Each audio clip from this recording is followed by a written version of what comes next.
Napa kula ngenten iki salah? Salah kula nggih napa? Kowe salah ora nyawang karo derajatmu.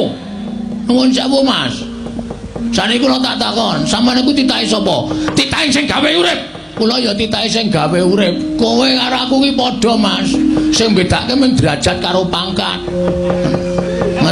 Nek di mata Tuhan kita itu sama. Sama-sama manusia. Aja sok tumindak kaya ngono kuwi, aja sok ngelokke kowe kere, kowe gedibal, kowe iki mung welek nyolok mripat. Dosa, Mas.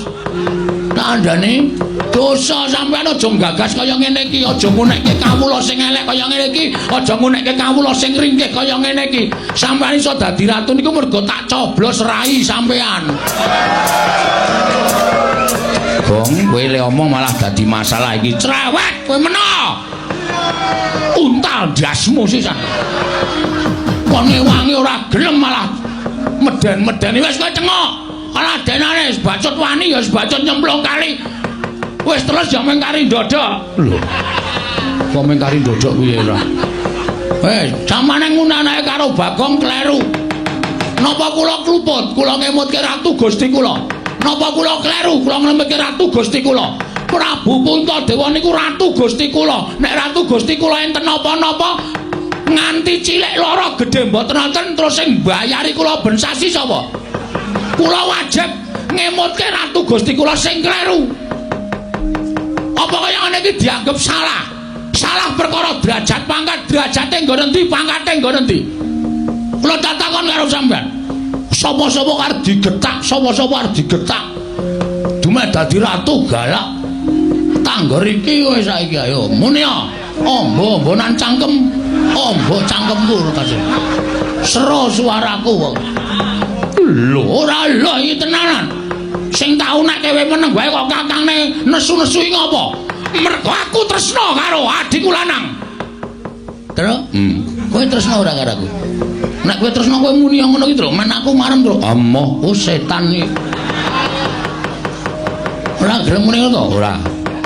Kowe wani ngasmane Kyai Prabu Ndrawati padha karo wani karo Nata Mandura Prabu Baladewa. Kowe wani ngilani jajane Kyai Prabu Ndrawati padha karo kowe wani karo Nata Mandura Prabu Baladewa. Kowe ngilo karo kahananmu. Ing ngatasi Semar lan Balon Kayangan iki Semar iki derajate apa? Coba aku tak takon. Semar iki derajate apa? Aku tak takon kok wani bangun kayangan. Kowe ora gagas kok kowe iki ora ngerti sejarah iya, Mas. Lho, kowe ora basa karo aku. Tak basanono wong sampeyan wis ora ngajeni karo aku. Sampeyan karep dadi Nalendra, nek karo para kawula ngajenono. Kowe aja gleleng dadi ratu ae.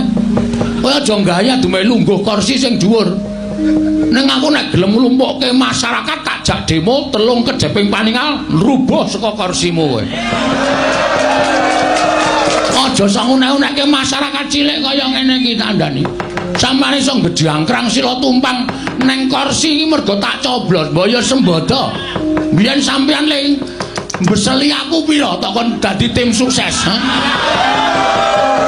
Karo tok janjen-janjeni kene iki sesuk tak bangun aspal, tak aspal kene esuk tak cor, kene esuk tak nehi toilet. Kabeh ya mung telek. Nek magang iki kaya janjine kaya dara kekalangane nek wis dadi lali micek mripate. Wong sabar kok. Ora sabar nek ngene iki ora wedi lho sawa-sawa terus. Ya wis. Aja ta enek iki. Ya. Aku melek to. Lah ya engko gampang. Kanggo bengok-bengok sedera wis ning krujuk ya wonten. Ya rasa bengok-bengok ora.